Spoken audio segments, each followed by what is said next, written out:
Elevations, by Stephen Lake. Raymond sat in his office on the 32nd floor of the Emery Towers office building and hurried to complete his work. It had already been a long day, and the sooner he got home, the better. He eventually finished, and then logged out of his computer, packed up his briefcase, and headed out of his office for the elevator. As he did, he wondered to himself what his wife would be fixing them for dinner when he got home. "See you tomorrow, Sue," he said as he passed by the receptionist's desk. "Have a good evening, Mr. Smith," she replied. Raymond stepped out into the hallway and started heading for the elevator when he noticed an out-of-order sign sitting on the floor in front of it. Ah, blast. Why do they insist on doing elevator maintenance right before everyone leaves for the evening? Now I'll be all day getting to the parking lot, he said. "Actually, you won't have to. I can let you use the service elevator if you'd like," said a man who appeared out of a nearby doorway.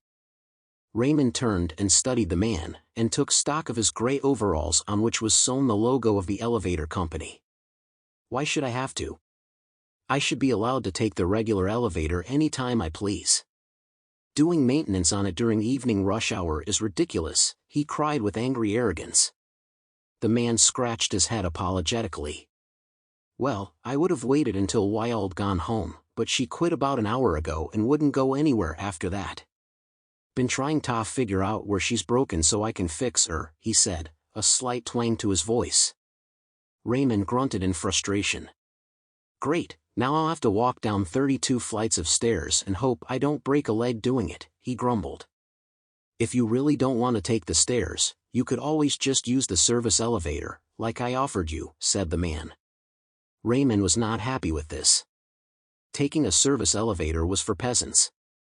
But, then again, going down 32 flights of stairs wasn't his idea of fun either. Someone would be hearing from him tomorrow morning about this. "Fine, I'll use your service elevator. At least then I won't have to walk to the ground floor," he grumbled. The elevator repair man tipped his hat at this, and then led Raymond through the door behind him, and over to the building's service elevator. "Just press G for the ground floor and this old girl will get you there lickety-split," said the man. Raymond jeered at the man as the door closed, and then huffed disdainfully. What a buffoon. It's no wonder the elevator is broken. With idiots like him on the job, it's little wonder that this entire place hasn't fallen apart, he muttered. He then looked down at the control panel for the elevator, located the button marked G, and then paused as his eyes caught sight of all the other buttons on the panel. An eyebrow went up slightly at this. To his intrigue, the buttons weren't marked with the typical list of floor numbers. They were instead covered with a variety of images ranging from the pi symbol to a red button with what looked like a pair of horns. One of them even had a blue cloud on it. Curious, Raymond pressed the cloud button and was surprised when the elevator suddenly shot skyward, and then lurched hard to the left. Momentarily panicked, he reached over and grabbed the handrail, only to find himself pressed against the back of the car when the vehicle lurched forward without warning. "What's happening?" he cried out in fear.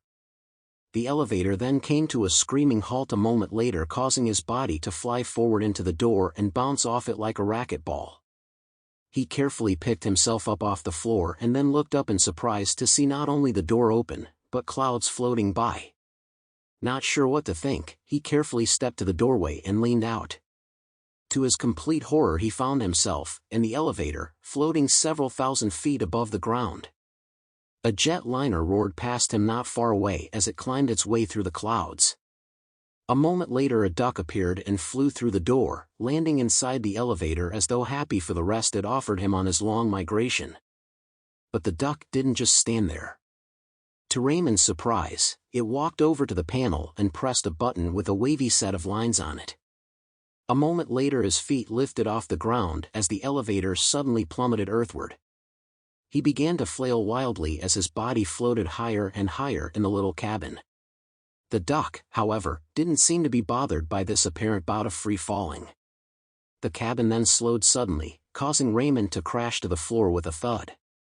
As he lay on the floor of the elevator, trying his best to catch his breath, the elevator doors opened. Turning to his left to see where they were now, he noticed that they'd come to rest just above a forest lake covered in cattails and weeds. As he tried to make sense of this, the little duck walked over him, turned back briefly, and saluted him with his wing in a gesture of thanks. He then hopped out the door and swam away. Raymond picked himself off the floor and studied the lake curiously. Not wanting to stay there any longer, he reached over and pressed the door close button. He then examined the other buttons on the panel curiously, and eventually decided to try the red one with the two horn-like swishes on it. The elevator suddenly dropped like a rock, once again sending Raymond floating up off the floor in a flailing panic. But this time when it slowed down he was ready for it and quickly caught himself. The elevator soon came to a stop and the doors opened again. But as they did, he felt a sudden blast of intense heat, as though someone had lit the world on fire, and he were square in the middle of it.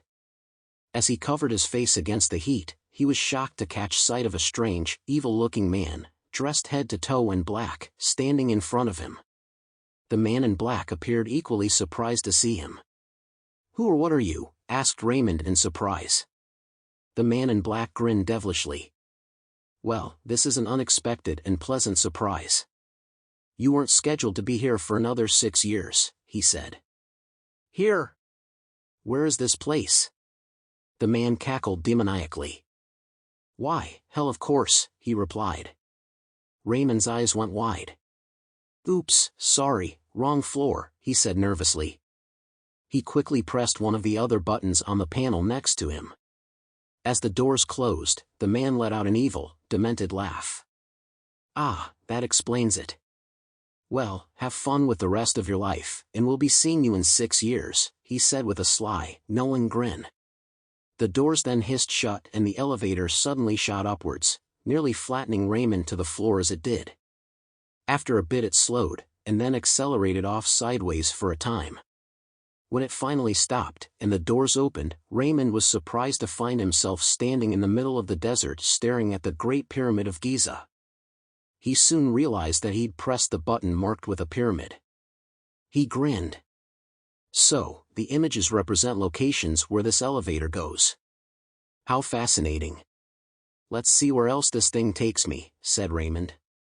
He carefully scanned the numerous rows of buttons, and soon found one with a harp on it. He pressed it curiously, and then felt the elevator shoot suddenly skyward. After ascending for a few minutes it came to a stop and the doors opened, sending a flood of light into the elevator that nearly blinded him. When his eyes finally adjusted to its intensity he noticed a man dressed entirely in white standing in front of him with a perplexed look on his face. "What are you doing here?" asked the man. Where is this place?" asked Raymond. "This is heaven." "But you're not supposed to be here," said the man. He then grimaced as the odor of sulfur and fire caught his nose. "Oh, so you thought you could get away from your doom by riding this elevator? Well, you need to go back to where you're supposed to be," he continued. The man then reached inside the elevator, pressed the button with the horns, and stepped back as the doors closed. As the elevator descended rapidly again, Raymond realized where he was going, and frantically pressed the cancel button. The elevator lurched to a stop. He then pressed another button on which was the letter G. The elevator started down again and soon came to a stop. But this time, when the doors opened, he found himself in a small maintenance room. He stepped out carefully, examined the room, and then retrieved his briefcase. As he walked cautiously over to a nearby doorway he looked back at the elevator anxiously. Was he in the right place finally? He carefully opened the door to the maintenance room and found himself in the lobby of his office building. He gave a relieved sigh, and then made his way to the parking ramp. But as he walked, a thought nagged at his mind. He couldn't stop thinking about the man in black he'd met on his elevator ride. He'd mentioned that they'd meet again in 6 years. He also remembered the man in white who had said that he wasn't supposed to be there. This bugged Raymond intensely. Had all of that been real? He soon sniffed at his suit collar and could smell faint traces of fire and sulfur. There was also another fragrance there that was sweeter than honey, and more wonderful than the most beautiful flower. He then noticed footprints from a duck dotted across the front of his suit. He stopped in his tracks and examined them. It didn't take him long to realize that all of what he'd recently seen had been real. He wasn't certain how, but there was too much proof for him to simply deny the existence of recent events. Then the words of the man in black came to his mind. 6 years, he said quietly to himself. A twinge of fear echoed through his mind. He soon hurried off to his car, and then drove quickly out of town. But as he drew close to his house he spotted a small, humble little church house sitting alongside the road. He'd passed by it every day, year after year, and hadn't given it a second thought. Yet now it pulled at him with an incredible gravity. To his surprise, he soon spotted the church's pastor standing out in front. He appeared to be studying the road anxiously, as though waiting for something. Raymond wondered if it was him that he was looking for. So he pulled off the road and parked his car in front of the man. As he got out, the pastor looked at him curiously. "Are you Mr. Smith?" he asked. Raymond blinked in surprise. "Yes, I am." "How did you know?" he said. The pastor smiled. "God told me you were coming today, and asked that I wait for you. Apparently you have some questions you wish to ask me." Raymond nodded slightly, and then shared with the pastor everything that had happened to him. The pastor marveled at this. Few people have ever been told how long they have left to them. "You must be special as you've been given a second chance like few people before you," he said. "I had always heard that heaven and hell were real, but never in my wildest dreams did I believe that was true," said Raymond. He shivered slightly in fear. That man in black. He said they were expecting to see me again in 6 years. But I don't want to go back there.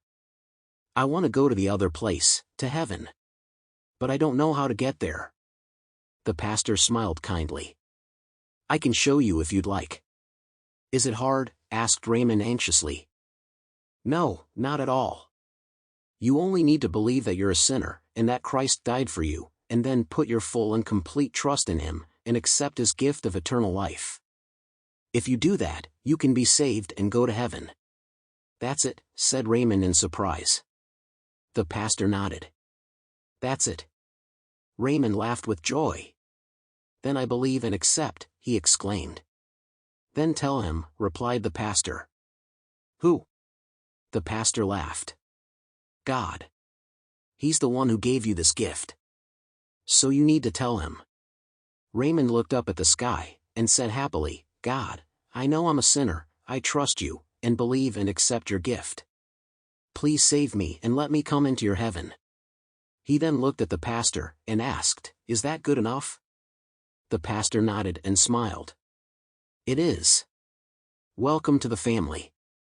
And from that day forward Raymond served God with all his heart, soul, and mind. Then, 6 years later, when he finally died, just as the man in black had said he would, Raymond once again found himself standing in the clouds of heaven. But this time he was greeted by another man, one who was different from the person he'd met the first time he'd come up there. "Am I in heaven?" asked Raymond anxiously. The man nodded. "You are. Welcome home," he said. Tears formed in Raymond's eyes. "Can I see Jesus?" he asked after a moment. The man smiled kindly, and said, "You already have." The end.